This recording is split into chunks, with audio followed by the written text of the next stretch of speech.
Radio 96.9 FM, streaming on GuardianTalkRadio.com and the Guardian Radio app, Nassau, Bahamas.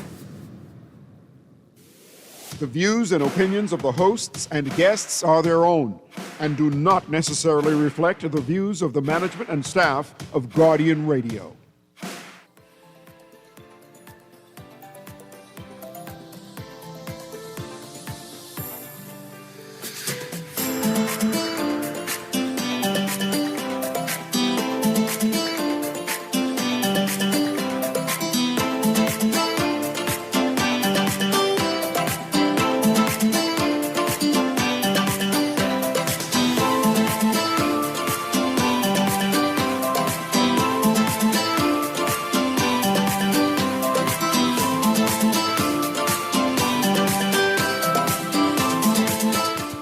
Good morning and welcome to Guardian Radio AM. Today is Friday, January 23rd. It's a little after 11 o'clock in the morning. And once again, this is C.A. Newry, and I shall be your host for today.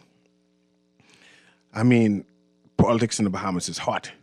Today, I'm going to move from that today to talk some regional politics, some regional drama, and I want you to join me with this conversation. I'm talking not necessarily conspiracy theories, but asking why. Why did this happen? What's the other shoe to be dropped, right? I have one or two articles I want to read about one or two Caribbean nations. They come from various news sources. I'm going to read them into the record, right? And hopefully I'll be able to pause here and there to have the listening audience call in and give me their opinions on what is being truly said behind the scenes, the intended. There are times when these media press releases tend to be biased. I accept that it's possible that the news source may be biased on this, but I'm going to read it. We can leave the interpretation of what is being said to you. Right? So let me get the first article up. It has, let me see who it's by. It's by something called the Haiti Libre, HaitiLibre.com. That's where the article is coming from. It says, the headline is Haiti Flash, then colon. Trump forces 7 Caribbean countries to welcome expelled asylum seekers. And of course, it's coming from the HaitiLibre.com. Haiti News, 7 of 7. The United States government has concluded pressure negotiations with 7 member countries of the Caribbean community, CARICOM, Guyana, Dominica, St. Lucia, Antigua, and Barbuda, Belize, St. Kitts, and Nevis and Barbados. These agreements aim to guarantee the reception of asylum seekers deported from the United States and unable to return to their country of origin. Terence Drew, Prime Minister of St. Kitts and Nevis, highlighted the challenges of these tense negotiations. Countries refusing to cooperate are exposed to indirect sanctions from the United States, including restrictions on visas and difficulties in international banking exchanges, correspondent banking, and that in quotes. Delicate decisions between economic pragmatism and political submission. I paused there to recognize the quotes, where it said, in quotation, countries refusing to cooperate are exposed to indirect sanctions from the United States, including restrictions on visas. And we have heard that being referenced in the Bahamas regarding the Cuban medical practitioners and the threat of possible visas restrictions. And this is it's interesting. And the difficulties in international banking exchanges.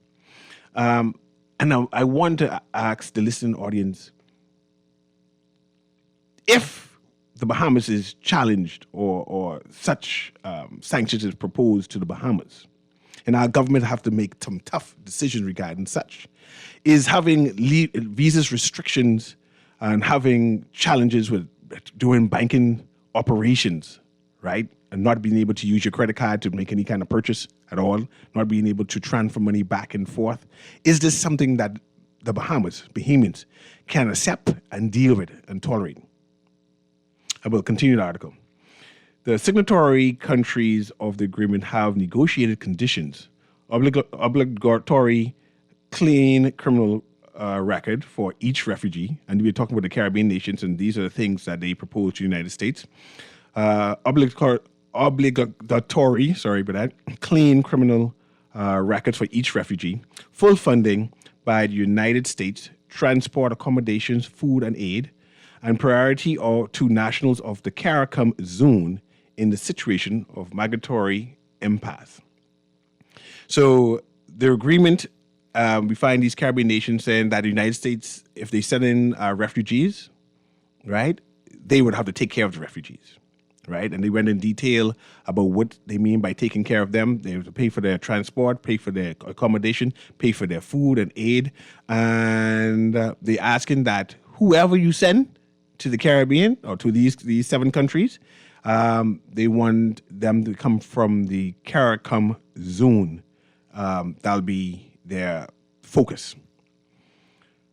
So the Barbadian government does not hide its dissatisfaction. Kerry Simmons, Minister of Foreign Affairs, describes the agreement signed as unwilling, highlighting the pressure exerted by Washington, which is difficult for small island economies to ignore.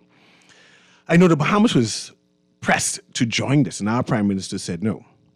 I find it interesting that Barbados said yes, and I want to know what was the true pressure that the Bahamas was able to say no, but our sister nations, in particular Barbados, right, especially with their Prime Minister Mia Mottley, who's supposed to be the strong force of the Caribbean, who's not afraid to say what she wants to say in the Caribbean. How come that she relented and is allowing these asylum seekers into Barbados? I just found that interesting. I'm saying, hopefully the listening audience would be able to give me a reason on that. Antigua and Barbuda imposed a cap of 10 asylum seekers per year. They said those asylum seekers need to be fluency in English and mandatory professional training, initial right of residence limited to 24 months termination clause within 90 days. Terence Drew, Prime Minister of St. Kitts and Nevis and current president of CARICOM, announced that his country will not receive Haitian refugees. And again, I can read that as this is Terence Drew, and it's a quote. I say, Terence Drew, who's Prime Minister of St. Kitts and Nevis and the current president of CARICOM, announced that his country will not receive Haitian refugees, citing security concerns. This followed in the Caribbean. Of course, there was a number of protests by Haitian nationals saying Haiti is a part of the CARICOM. Why are they showing discrimination? And there's a number of protests within his countries and a number of other CARICOM nations saying that if you're going to accept CARICOM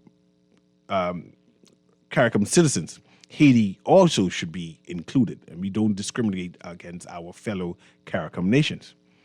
And again, I want the listening audience to comment on that particularly. If we are to accept refugees in the Bahamas, can we do a caveat to say, well, we'll take everyone else or limited skilled laborers from everyone else, but Haitians need not apply?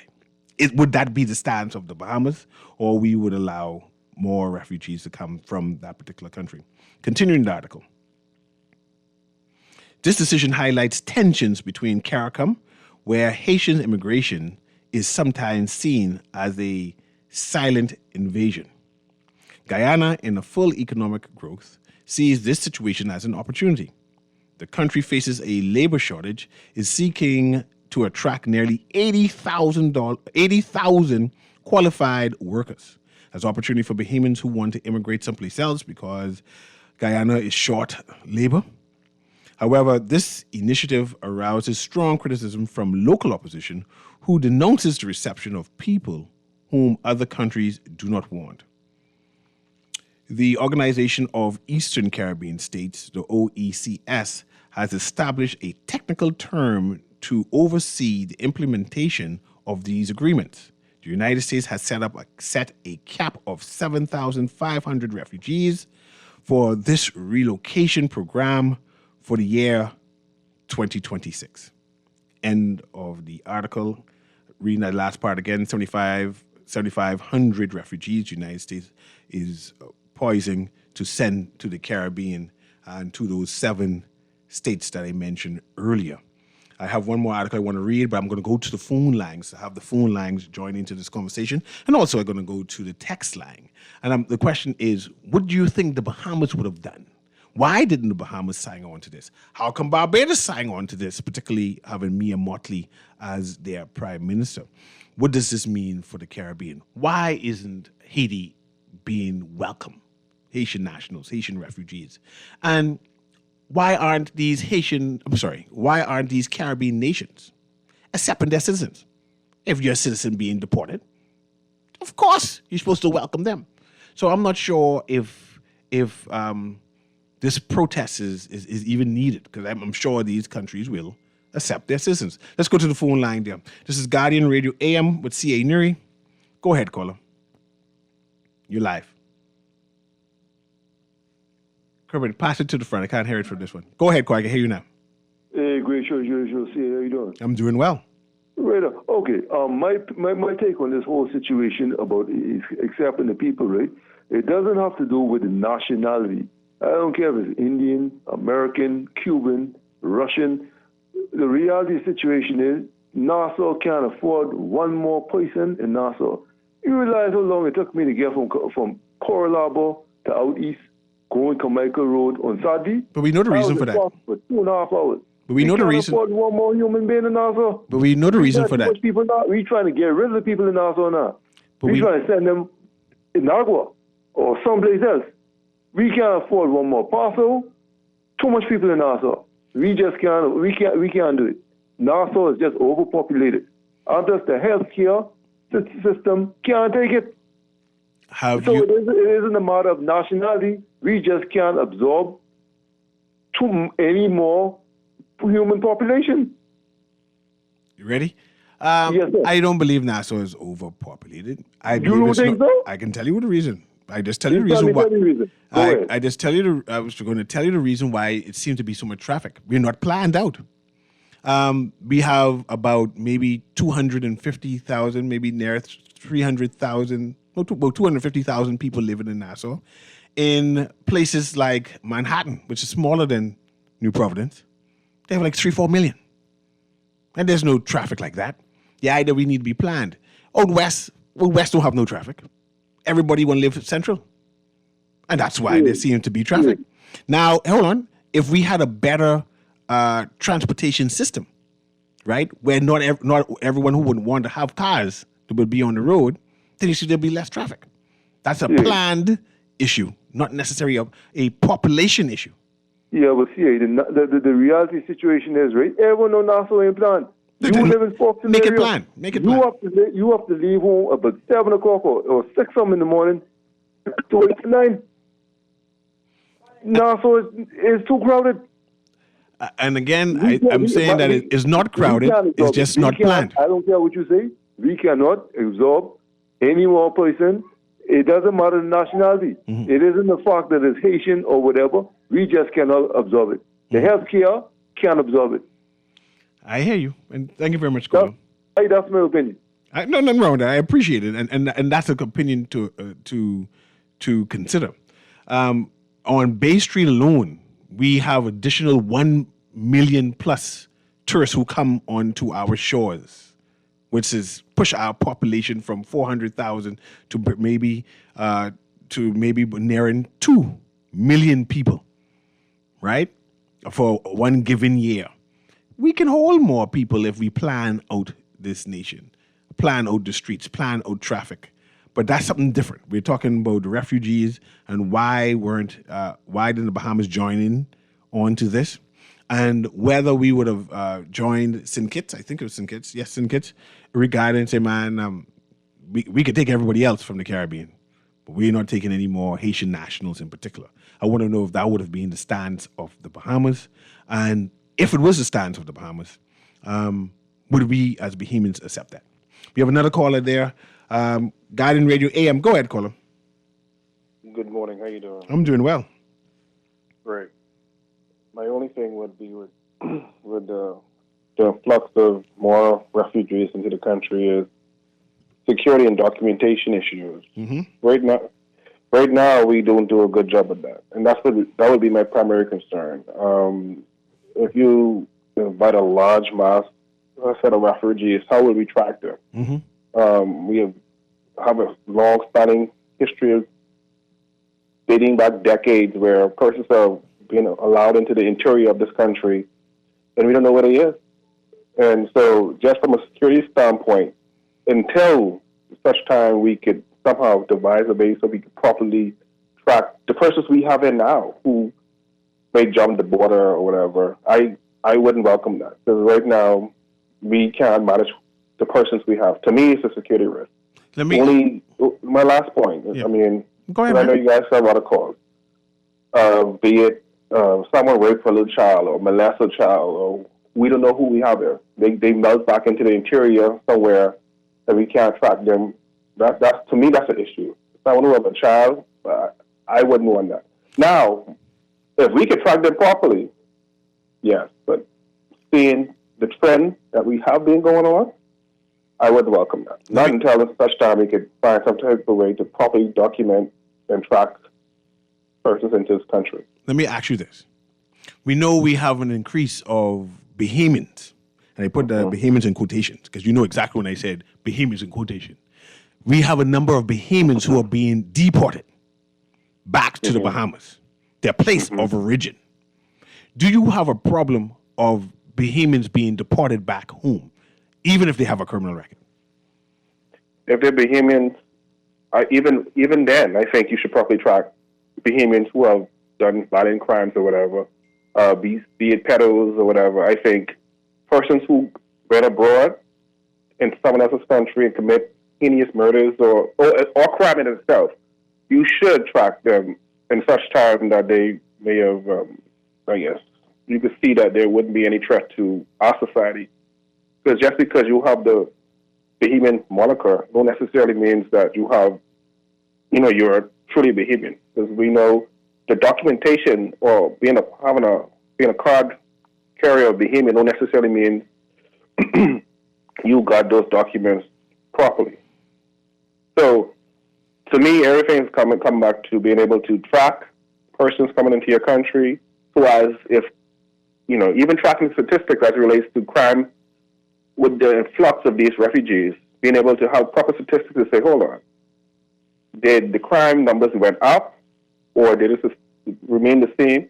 But we don't do a good job of that as a stand. So that's my primary thing, security for... And I accept that argument. Yeah. Last question before you go. Mm-hmm. All what you said being true, Mm-hmm. accepted as a true, right? Mm-hmm. What should we do to persons with Bahamian status or Bahamian citizenship who've been deported? I'll finish. Who've been deported back to the Bahamas, and they're at the airport.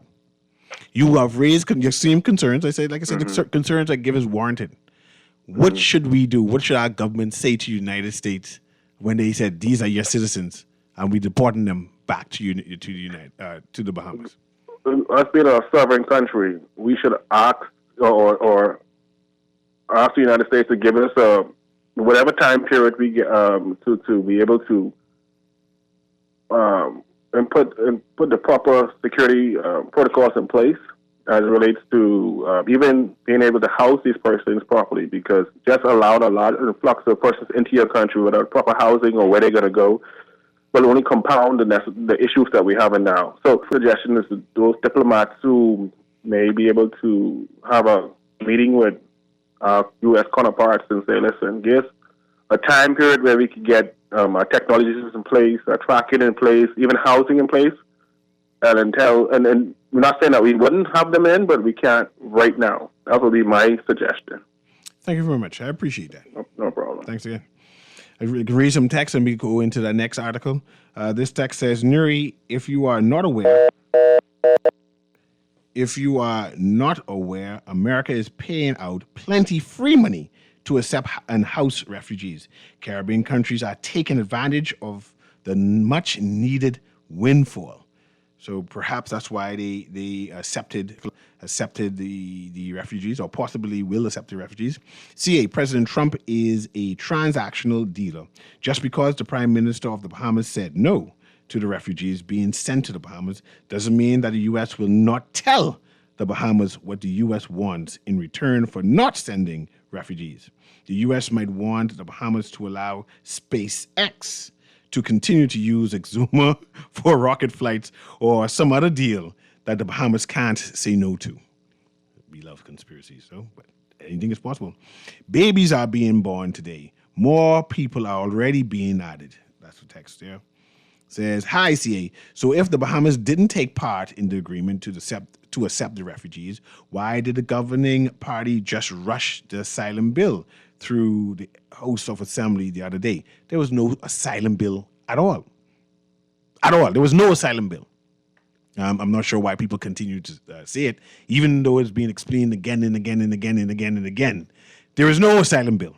So to your question, why did the government rush the asylum bill? There was none. So I don't know what to say. Let's go to the call list now. Guidance Radio AM, you're on the line, caller. You're live. You're live, caller. Go ahead.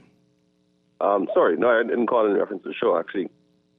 Okay, you want to put a placeholder and go back to the producer there. So this text says the Bahamas will capitulate when your foreign exchange facility is threatened and the result is detrimental. Trump is a bully, the person said. But this one said, basically the text said that definitely the Bahamas will capitulate when our foreign exchange facility is threatened.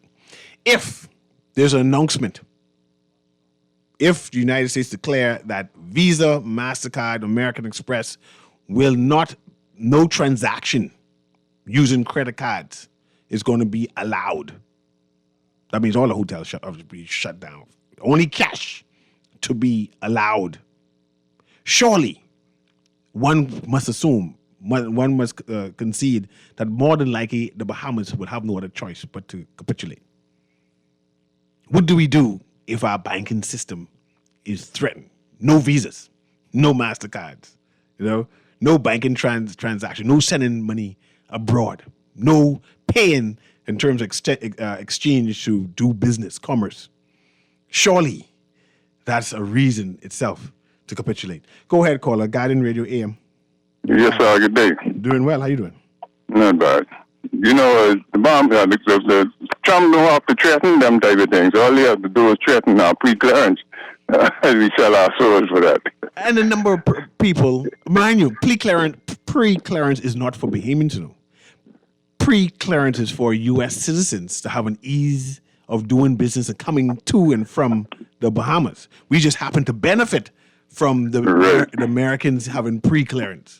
And we are, the concern about pre-clearance is we don't want our tourists to be frustrated and say, man, to come to the Bahamas. Because right now, to just leave the country, you have to be checking 2.5 hours before time. And if you go there later than 2.5 hours, you might miss your flight. That's how long. Understood, but that's mentioned a lot. But besides that, right?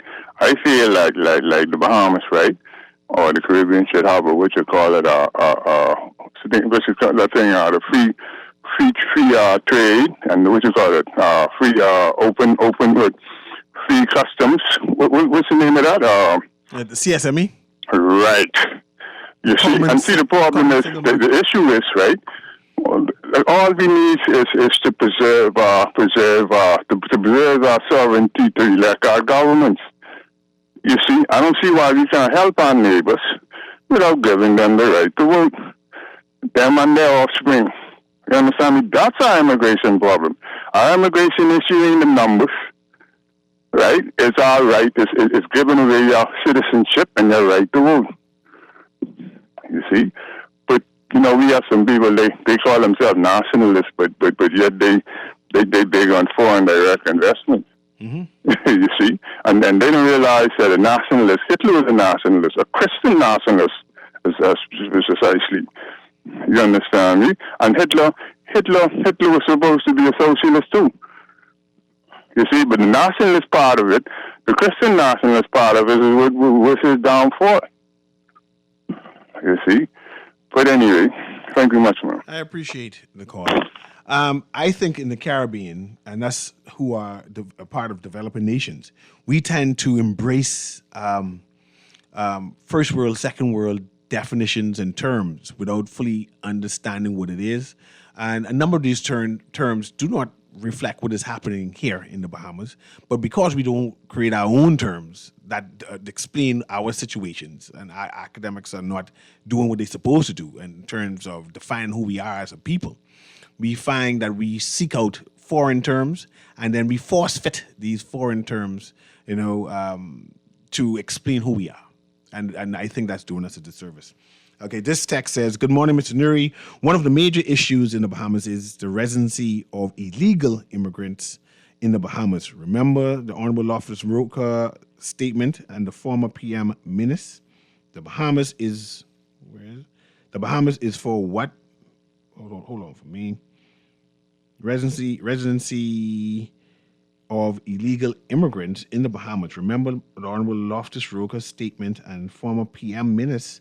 The Bahamas is for what it is and corruption stands. From Grand Bahama, we are listening today. Okay. I didn't really understand the last part there, texter. This text says, hey, CA, as soon as Trump touched down in Davos, the Greenland saga was over right away. Looks like everyone is happy with the framework agreement. Okay. This is next article. This next article is from the Miami Herald. MiamiHerald.com. The title of the article is St. Kitts and Nevis agrees to take U.S. migrants, but says no Haitians allowed. Jacqueline Charles. And this is written on January 13th, 2026. It is basically CARICOM issues, regional issues, and the tensions, that's my word, that CARICOM is seemingly having with Haiti. And even though that Haiti is a full member of CARICOM, it seems that there's a disconnect. And we, as a CARICOM nation, need to investigate this disconnect, right? You can't say all of the CARICOM you're welcoming and then exclude one particular CARICOM member, and especially one without no explanation. What do you mean by security issues? What security issues are you talking about? And you need to explain that. So if the Haitian government is made aware, perhaps they can correct it. Perhaps the United States can lend assistance to correct that. But you can't say, well, we're not taking any Haitians at all. But should we have the right to reserve? If the Bahamas have to participate inside this exercise in the future, can we say we'll take one or two Jamaicans, one or two Bajans, one or two St. Kittians or Trinidadians, right? But we ain't want no more Haitians at all, or we only taking one. And that one needs to be a skilled worker. Can't be a laborer. We have plenty of laborers here already. He got to be one doctor or lawyer, or if he can't be that, a good tradesman, or we not taking him. And my question is, what would be the reason for a CARICOM nation or a Caribbean nation would reject its citizen, right? If you from Jamaica, right, and the United States is deporting you, you get deported to Jamaica. Why would Jamaica say, no, we ain't taking that one? And why should we, as the Bahamas, and I'm just making an example of this, say, okay, since you don't want to take your own citizen, we will take this citizen, this Jamaican citizen, and host them for 1 year, 2 years until the world find out what we'll be doing with this particular refugee. But to this article. So 2 more Caribbean countries have entered into agreements with the Trump administration to accept asylum seekers deported from the United States, with one leader explicitly saying Haitians are not welcome.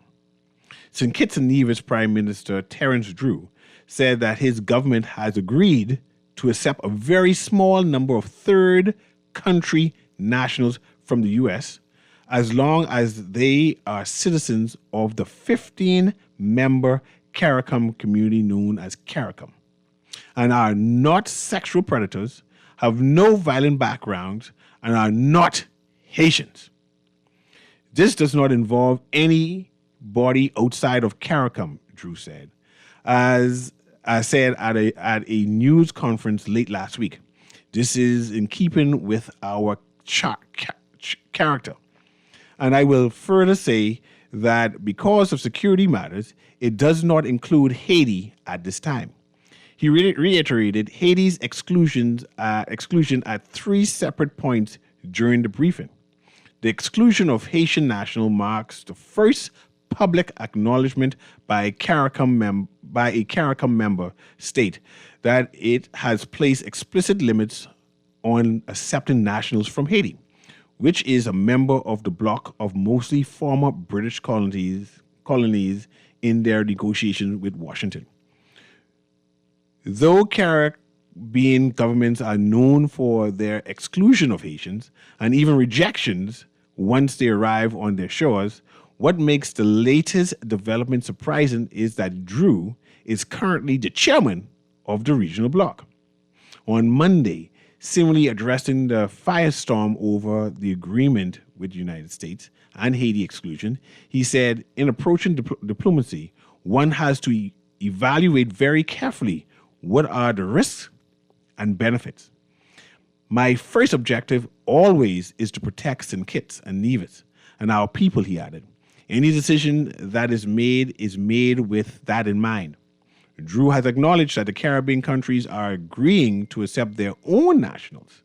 This raises questions about the scope and substance of the island nation's third-party agreement, which the United States has been aggressively pursuing across the region to expand destinations for asylum seekers and refugees kicked out of the United States who cannot return to their countries of origin. The third-party agreement. So far, 6 CARICOM countries, Antigua and Barbuda, Belize, Dominica, Guyana, St. Kitts and Nevis, and St. Lucia, have announced that they have entered into an agreement with Washington to accept migrants. On Sunday, St. Lucia recently re-elected Prime Minister Philip J. Pierre confirmed that his government had signed a non-binding memorandum of understanding with the United States to potentially accept certain third country nationals deported by the Trump administration.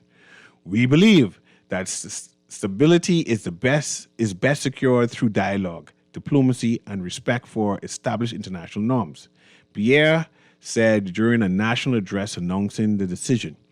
We'll continue to work with our regional partners to safeguard the Caribbean as a zone of peace. St. Lucia foreign policy remains rooted in diplomacy, cooperation, and mutually beneficial shared interests. St. Lucia, Antigua, Dominica, and St. Kitts, in addition to being in the Eastern Caribbean, all have citizenship by investment programs which allows foreigners to acquire citizenship with investment ranging from $100,000 to $250,000. The program has come under fire from the Trump administration, which has used its concerns over a lack of vetting and transparency as leverage with the Caribbean governments. In December, both Antigua and Dominica were added to a list of countries under partial U.S. travel ban under Trump, after Trump issued an executive order citing their CBI programs. All the Caribbean countries have negotiated their own conditions for accepting refugees deported from the United States who cannot return to their countries of origin. But only Antigua has publicly detailed the perimeter governing its agreement with the U.S. According to a letter Antigua's government wrote to senior State Department official Michael Kozak, the Caribbean country says it will only consider taking in designated refugees under U.S. law or registered asylum seekers with pending non-frivolous applications recognized by U.S. authorities who have no criminal convictions other than immigration status offenses, have no pending criminal charges, are not subject to sex offender registration, are not on terrorism, organized crime, or sanctions lists, and are not otherwise excludable on security grounds. Individuals also must possess a certified skill or professional license recognized by the relevant regulatory authorities of Antigua and Barbuda and have at least basic working proficiency in English. I know a number of Bahamians are complaining that a number of those people who are being sworn in as citizens have issues with speaking the English language. Let me continue the article. There is no mention of nationality in the letter. Status will be granted for no more than 24 months unless mutual consent is given for an extension. If the transferee and immediate family have not arrived self-sufficiency by the end of the 24th month, Antigua and Barbuda may request their return. The United States shall accept such return. Look at this is interesting. The United States shall accept such return and arrange transport within 30 days, securing all travel documents and covering all costs, the letter said. Questions about Haiti's place. Other countries have yet to provide details of their agreement, but so far, only St. Kitts and Nevis, a country with a population of about 46,000 people, has publicly confirmed that the exclusion of Haitians reviving long-standing questions about Haiti's place within the CARICOM. Neither Haiti's foreign minister nor the prime minister office responded to Miami Herald's request for comment. The decision has prompted debate online over what critics describe as moral contradictions in a region that often positions itself as Haiti's advocate. The bloc is currently leading discussion about the country's political transition after February 7th, while excluding the French-speaking country from the practical implementation of regional policies. CARICOM's single market and economy, which allows the free movement of goods and services, excluding Haiti, while member states continue to deny Haitian nationals visa-free travel to their countries.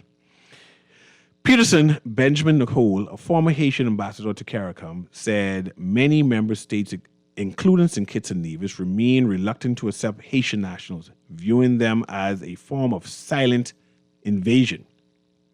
That apprehension, he said, is particularly evident in the Bahamas, the CARICOM country with the largest population of people of Haitian descent, which has declined to join the single market and economy largely because of concerns over the free movement of people.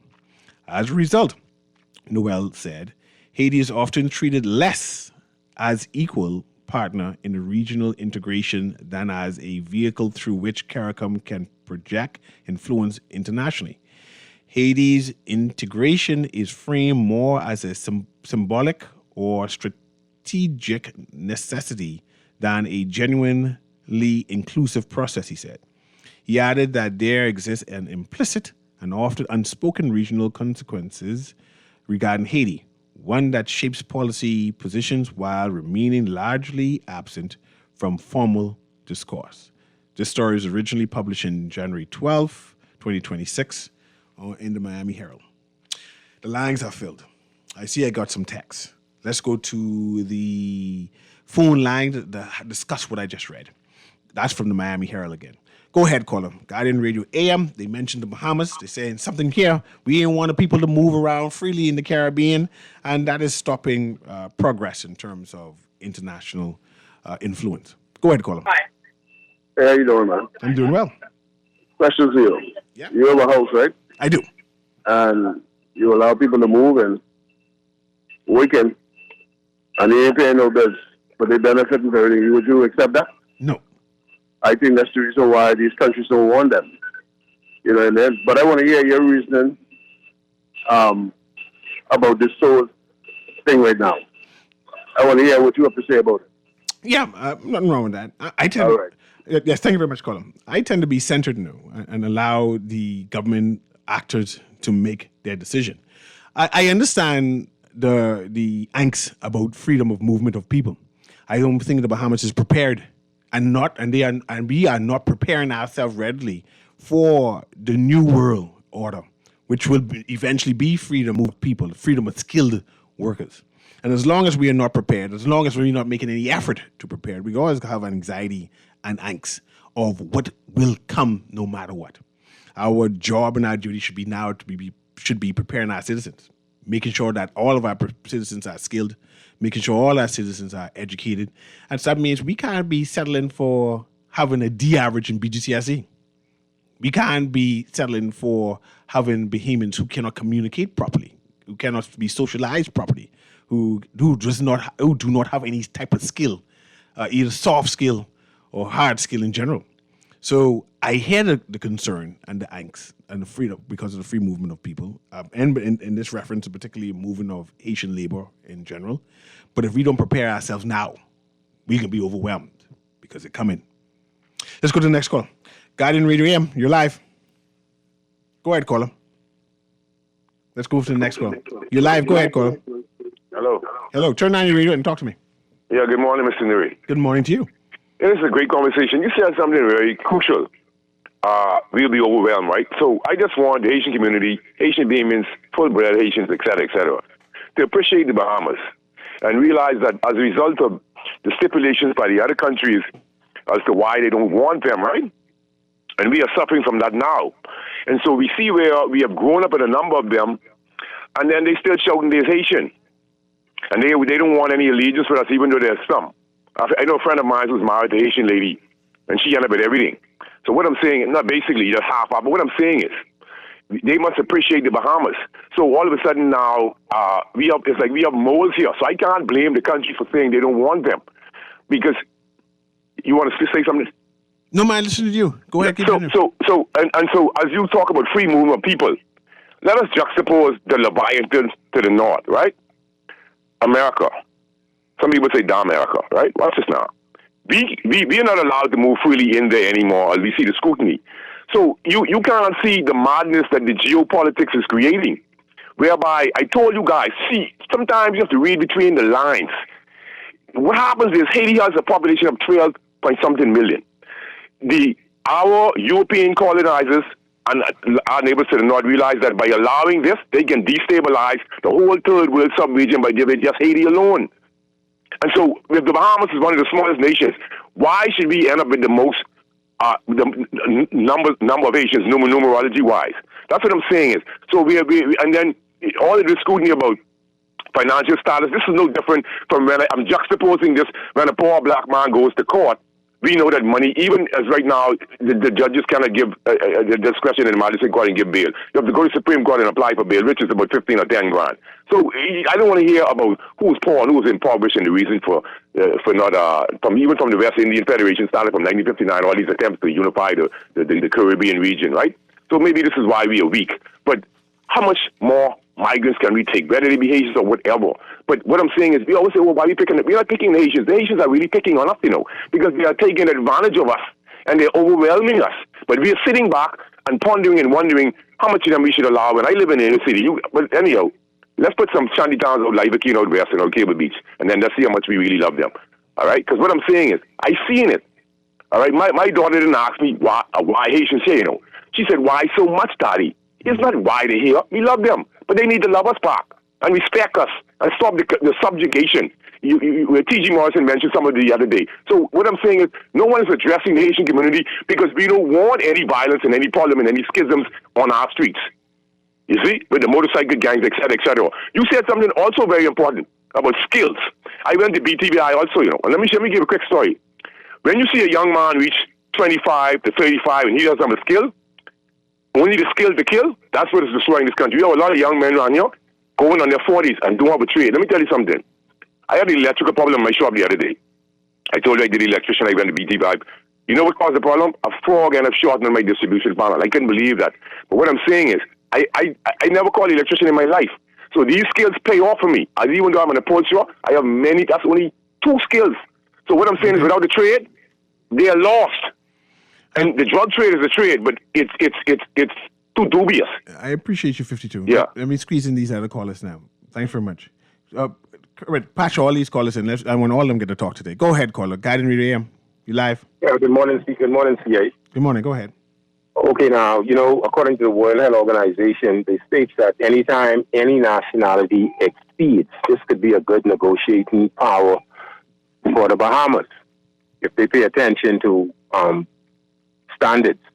They said anytime any nationality exceeds more than 15%, when you compare them with your local population, it becomes a national security risk.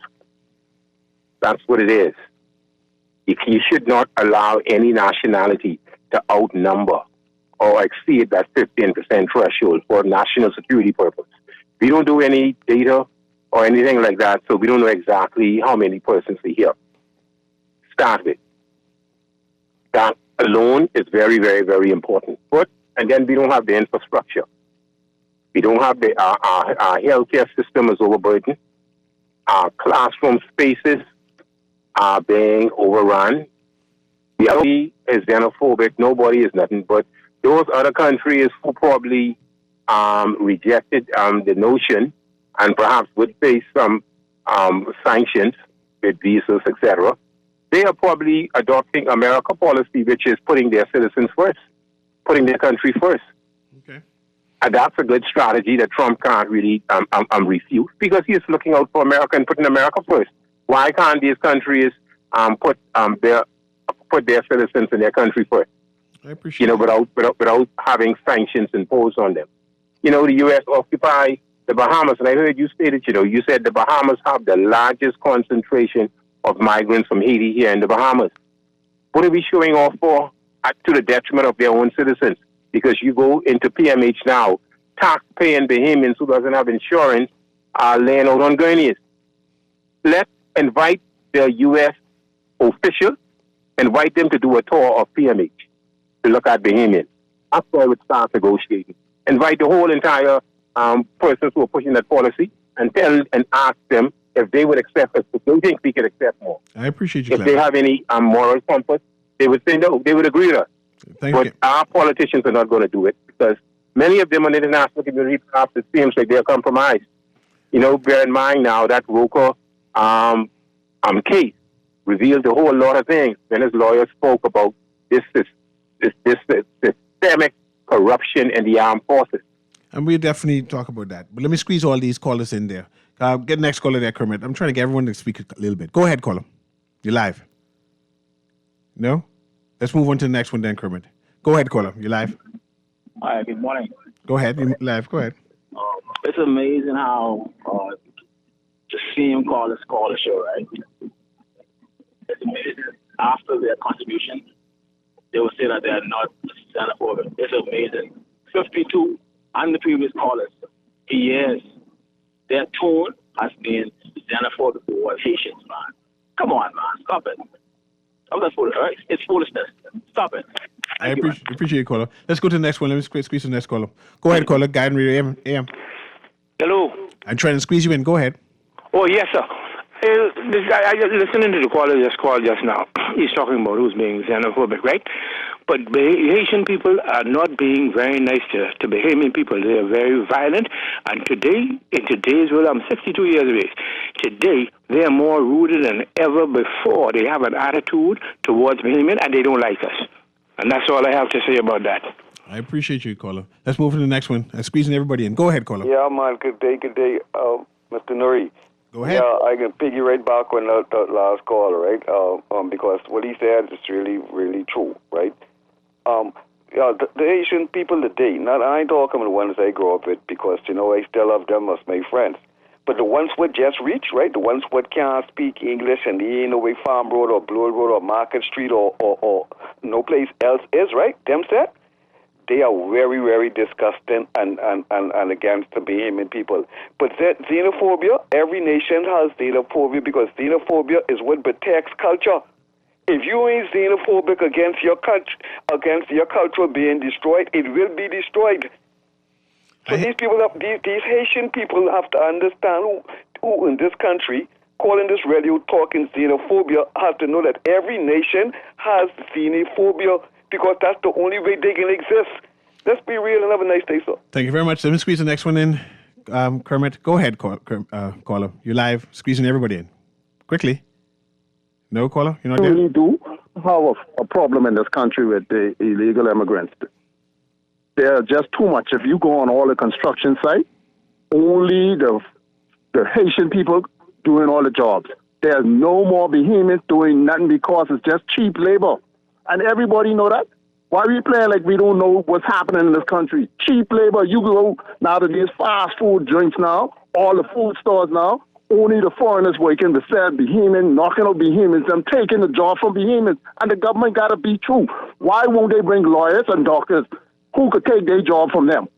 They mashing up their own country, and they know it. Thank you Just because of cheap labor. Anybody in this country know it's cheap labor what's mashing up this country, and they know it. Thank you very much, Bahamians caller. are not getting the benefit of their own country. Only the foreigners. Okay. Thank you very much. Pleasure. Squeeze one more caller, Kermit. Go ahead, caller. I'm trying to squeeze everybody in. Do it quickly. You live? Live. Do it quickly. You live? Yes, sir. Yes, sir. Mr. Newry, with all due respect to some of the callers, right? Some of the callers really, truly have xenophobia, you know. You know why I'm saying that? Listen, they saying about the illegal alien immigrants and all that. If they know where the illegal aliens work, live, and congregate, why didn't they report it to the authorities? And the gentleman that always call every day and trying to downplay the Bahamas government, regardless of which government it is, I wonder if he ever lived in the United States and been to some of those places over there and see how people live in some of those places, especially the hospitals and stuff like that. Stop bringing your country down, man. It's not going to help you get a residency in the United States of America. Have a nice day. Let me squeeze that last one in now. Go ahead, caller. Squeezing you in. Yes, let me just say this, right? Xenophobia, to be afraid of foreigners. No one in the Bahamas, based on our industries and who we are, could claim xenophobia. You cannot be, when somebody says you're against illegal migration, illegal immigrants, against crime and all these things, that you're xenophobic. This is where these people call in and attack the messengers and ignore the message. Do we have an illegal immigrant problem? They say we got 50,000 illegals. That's international counting. Even the people who said it, they say we have 30,000 people on work permits. They say we have an overburdened hospital system. They say we have an overburdened school system. They say we have a overburdened crisis even thrown into their country. How is these truths become xenophobic when we refuse to address them? Do we have any strategies to address education, to address the hospital, to address these things? No, it's not xenophobic. It's incompetence in governance. Okay. It seems as if Bahamians are not open-minded in terms of CSME. It seems as if Bahamians are not open-minded in terms of refugees seeking asylum. They're definitely not open-minded regarding to Haitian migrants being included in this refugee deal in general. That's interesting.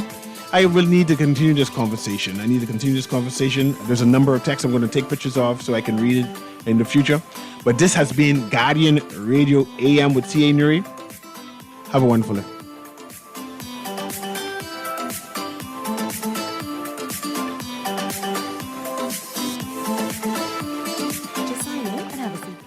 They'll call you in for your x-ray shortly.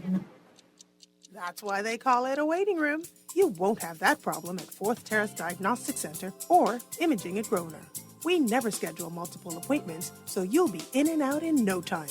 And if your initial screening reveals a concern, our radiologist can conduct an alternative screening right then and there. Call 328-8157 to schedule an appointment at 4th Terrace Diagnostic Center or Imaging at Grosvenor today. Love the show? Want to give your support? Become a sponsor today. Call 302-2300 for our rates and packages. That's 302-2300. Become a sponsor on Guardian Radio 96.9 FM. Fresh news, smart talk, all day. You try to rest, roll with the best. For all your printing needs, there ain't no one better, no. For posters and banners, magazines and flyers. For window decals, greeting cards and newsletters. No job too big and there's no job too small. You name it, we can print it. Just give us a call. Let Print Masters bring your masterpiece to life. Located in the Nassau Guardian Building, telephone 302-2361. This is Guardian Radio 96.9 FM, streaming on GuardianTalkRadio.com. and the Guardian Radio app. Nassau, Bahamas.